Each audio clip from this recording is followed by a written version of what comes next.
As we continue to battle COVID-19, this year's budget is about helping Singapore and Singaporeans to emerge stronger together.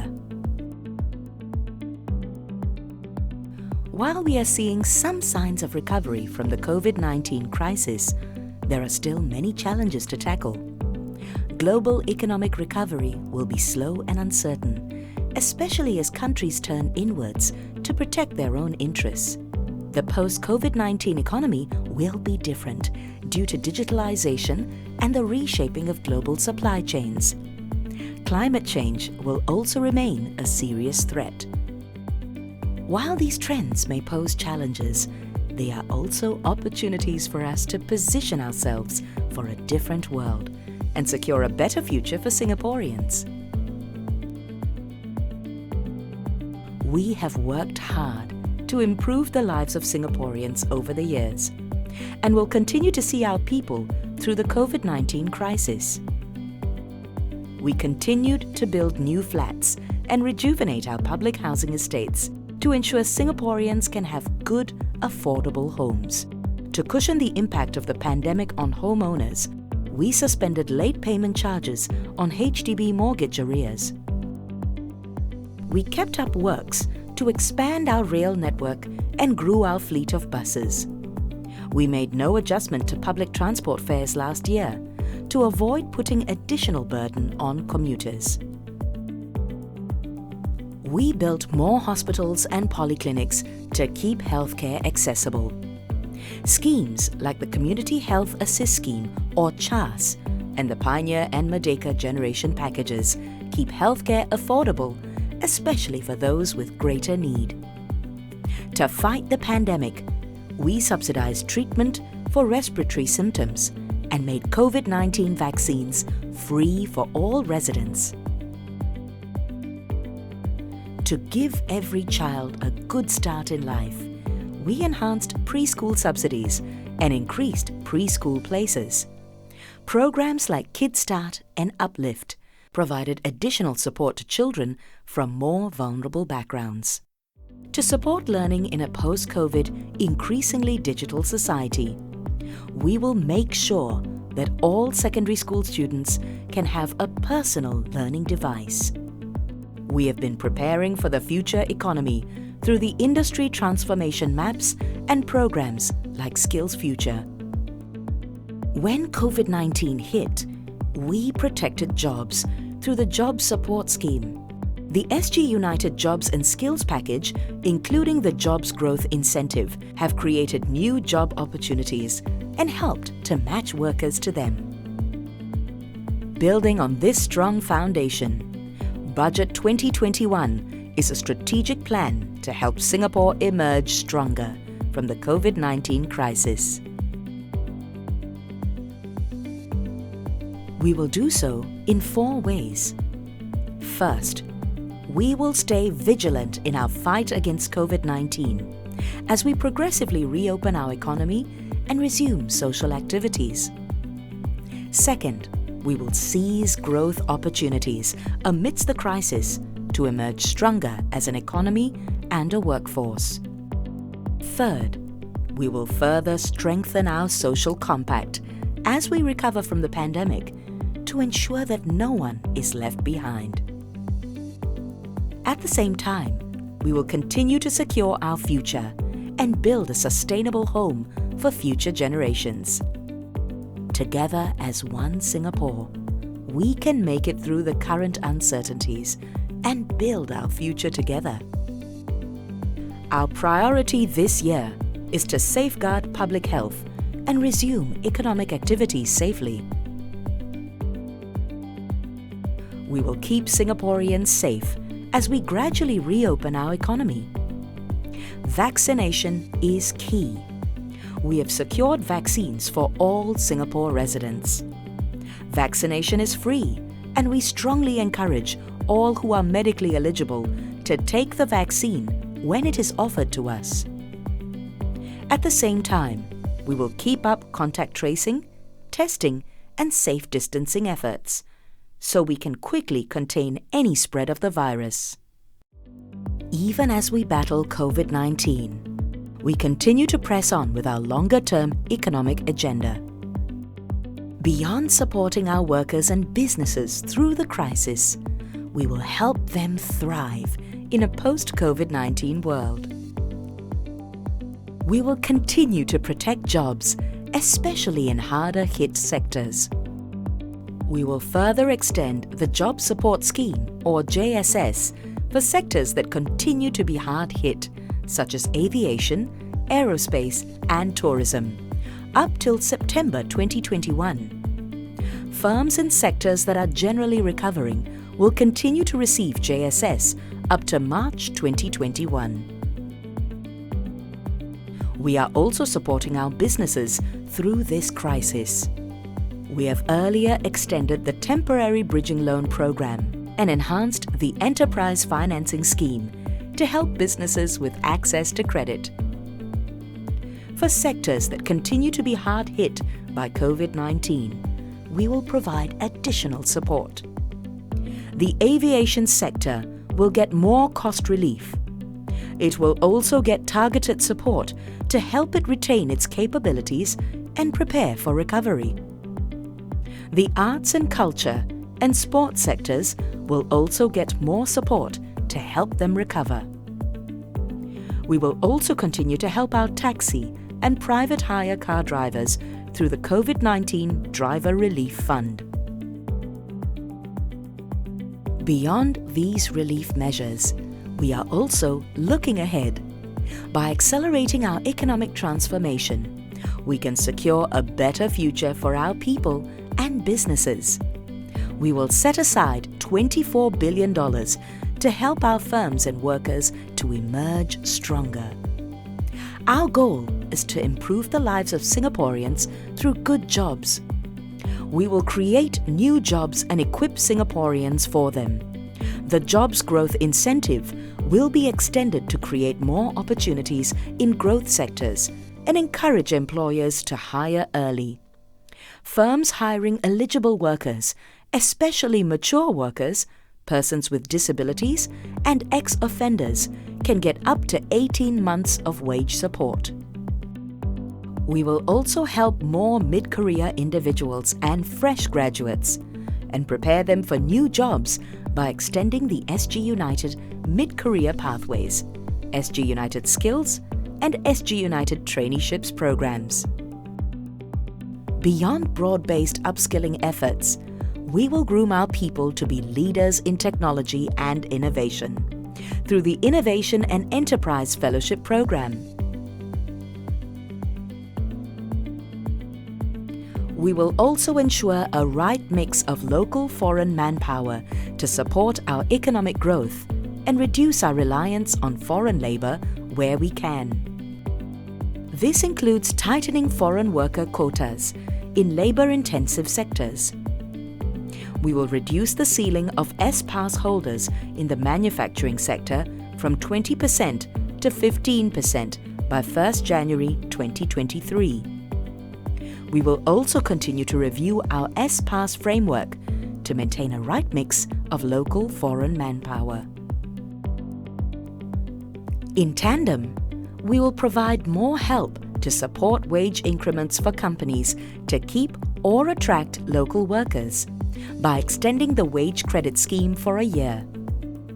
We will also attract more locals to join growing sectors such as healthcare by enhancing the salaries of our healthcare workers.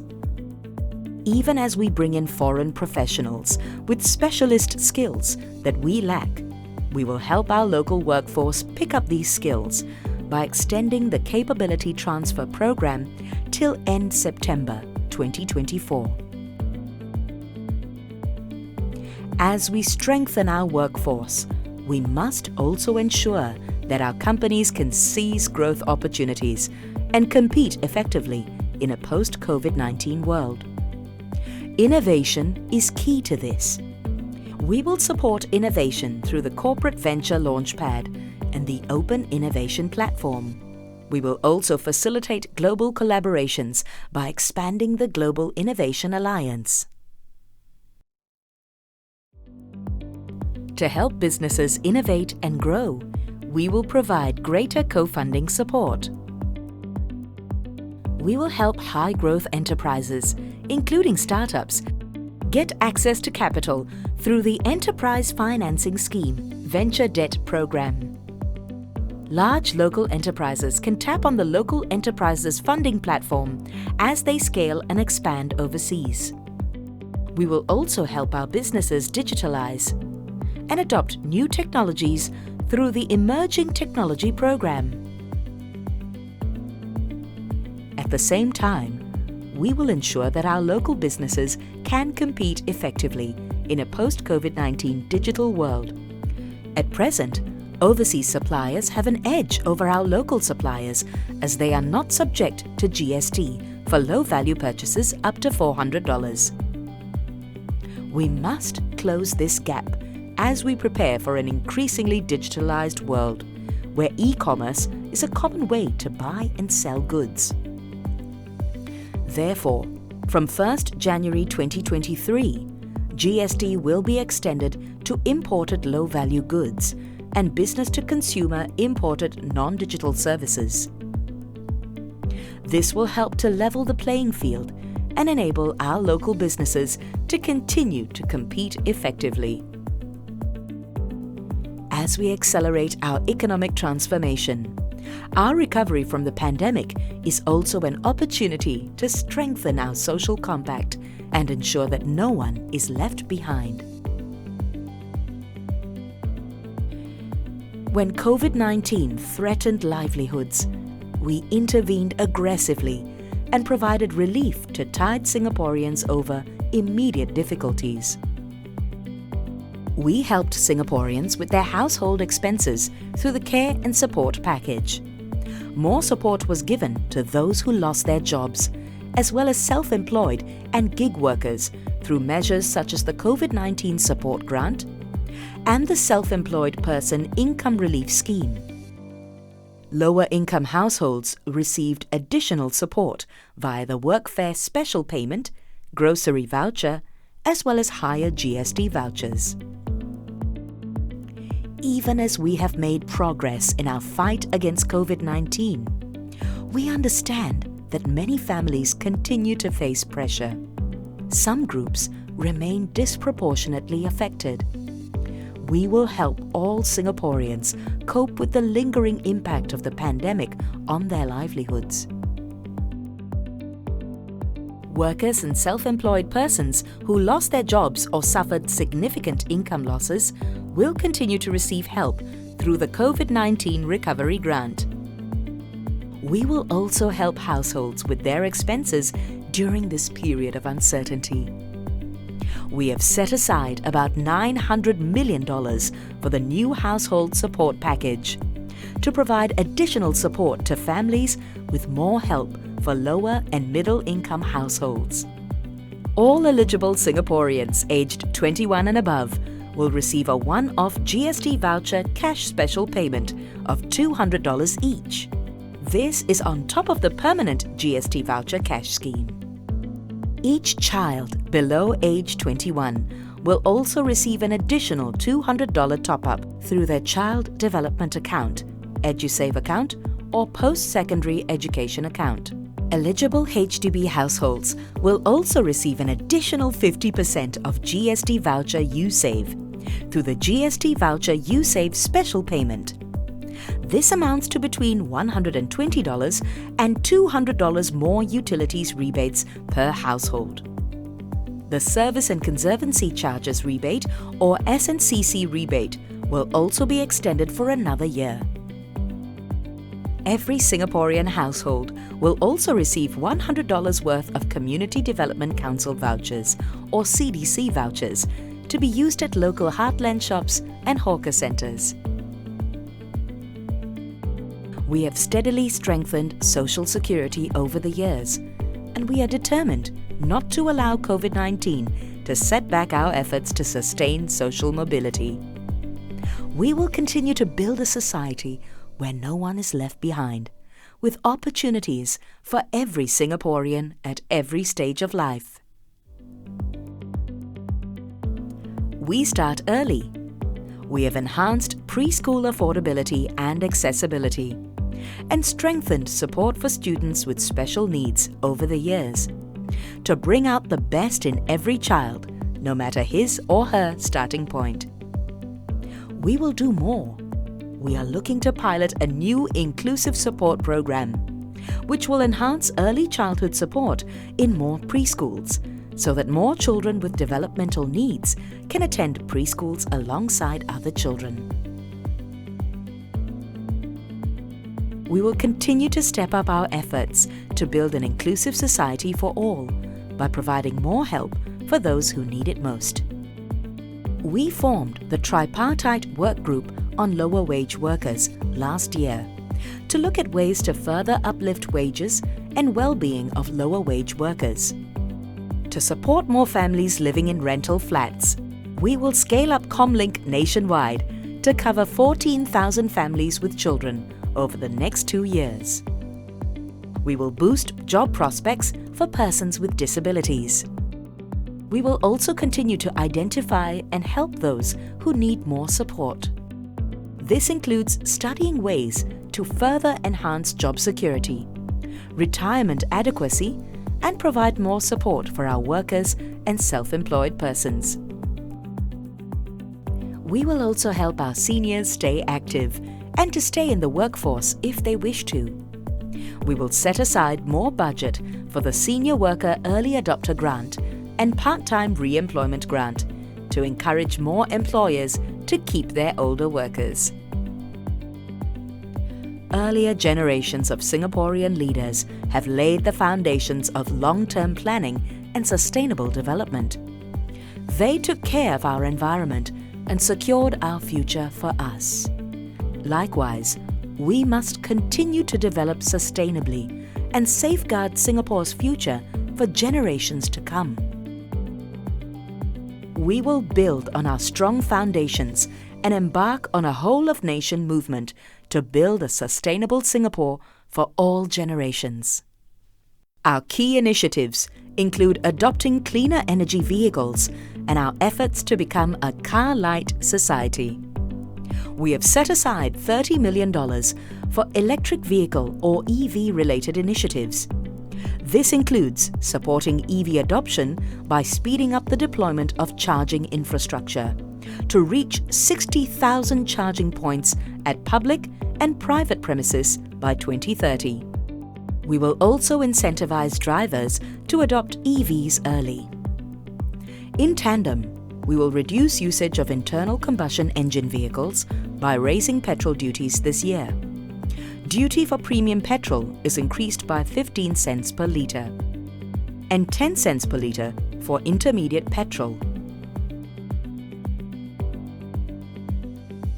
We will ease the transition for Singaporeans and businesses, especially those that rely on their vehicles for their livelihood. Individual owners of motorcycles using petrol with engine capacity of up to 200 cc will receive $80 petrol duty rebate, while individual owners of motorcycles using petrol with engine capacity from 201 to 400 cc will receive $50 petrol duty rebate. All motorcycles will also get a 60% road tax rebate for a year. Active taxi and private hire car drivers using petrol will get a petrol duty rebate of $360 over 4 months, on top of a 1-year 15% road tax rebate. All goods vehicles and buses using petrol will receive 100% road tax rebate for a year, while cars will receive 15% road tax rebate for a year. Taken together, these measures will offset about 1 year of petrol duty increases for taxis and motorcycles, and about 8 months for commercial vehicles and cars. Our success in these and other sustainability efforts will depend on all Singaporeans taking action. The government will partner our people and businesses to build a more sustainable future. We will continue to support companies to adopt green technology and reduce emissions. We will also encourage and support more Singaporeans to drive their own ground-up sustainability initiatives. How we will manage the challenges we face, sustain our recovery, and emerge stronger from this crisis depends on a sustainable fiscal strategy. Our sound finances helped us avert the worst. We were able to tap on our reserves accumulated over the years to respond decisively to the COVID-19 crisis. Beyond dealing with the immediate impact of COVID-19, we are also able to position Singapore to thrive in a post-COVID-19 world. This is because we have been disciplined and prudent over the years, with recurrent spending funded by recurrent revenue, and surpluses set aside for a rainy day. A sustainable fiscal strategy will help us to meet our future priorities and allow future generations to weather future crises. To finance our recurrent spending needs, Deputy Prime Minister Heng Swee Keat first announced in Budget 2018 that we would need to raise the GST rate sometime between 2021 to 2025. As announced in the Unity Budget in February 2020, in view of economic conditions then, the GST rate increase would not take effect in 2021. This remains our plan. However, we will not be able to put off the increase for too long. We will have to make the move sometime during 2022 to 2025, and sooner rather than later, subject to economic outlook.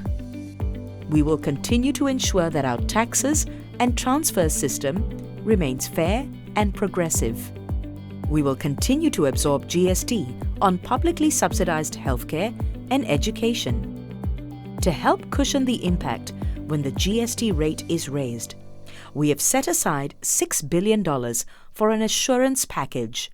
This will effectively delay the effect of the GST rate increase for the majority of Singaporean households by at least 5 years. For lower-income Singaporeans, the offset will be even higher, with those living in 1 to 3 room HDB flats receiving about 10 years' worth of additional GST expenses incurred. Over and above the transitional support, we already have the permanent GST voucher scheme to defray GST expenses for lower and middle-income households. This is a permanent feature of our system and will be enhanced when the GST rate increase takes place. The COVID-19 crisis has been a serious test for Singapore and Singaporeans. Amidst the challenges, many individuals, organizations, and businesses have stepped forward to help those in need. Everyone has a role to play as we continue to build a caring and inclusive society. We will do more to support the efforts of citizens and businesses to help those in need. To encourage Singaporeans to give back to the community, we will extend the enhanced tax deduction for donations to institutions of public character, or IPC, till end 2023. Likewise, we will extend the Business and IPC Partnership Scheme till end 2023 to encourage corporates to do more.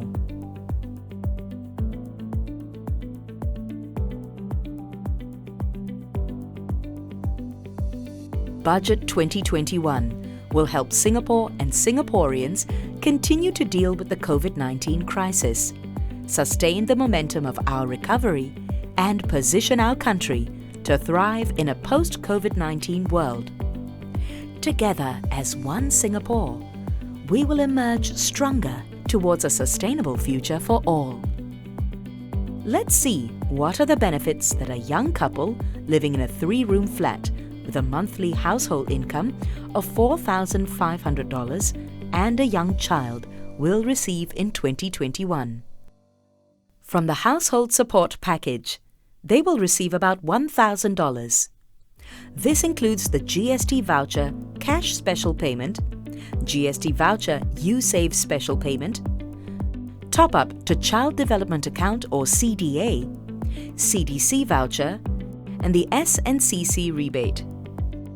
They will also receive $600 in GST voucher cash and another $355 in regular GST voucher you save. This will help to offset part of their household expenses. In addition, they will receive more than $1,000 in healthcare subsidies from MediShield Life and CareShield Life premium subsidies, as well as CHAS subsidies. To help them care for their young child, they will receive $11,880 in support, which includes childcare subsidies and $3,000 matching government contributions to the CDA for first-time top-ups. All in all, this family will receive more than $14,000 in support this year. If the couple books a resale flat to move near their parents, they could further receive CPF housing grants and the proximity housing grant, totaling $120,000. Next, let's take a look at the benefits received by a 3-generation family living in a 5-room HDB flat with a monthly household income of $8,800. They will get about $1,200 from the household support package. This includes the GST voucher cash special payment, GST voucher U-Save special payment, top up to EduSave account, CDC voucher, and the SNCC rebate. They will also receive $600 under GST voucher cash and $275 from the regular GST voucher U-Save. These will provide them with additional support with their household expenses. Their 2 children also receive more than $25,500 in education support. Besides education subsidies, this also includes contributions of $520 into their EduSave accounts for enrichment programs. The family will also receive more than $7,500 in healthcare subsidies.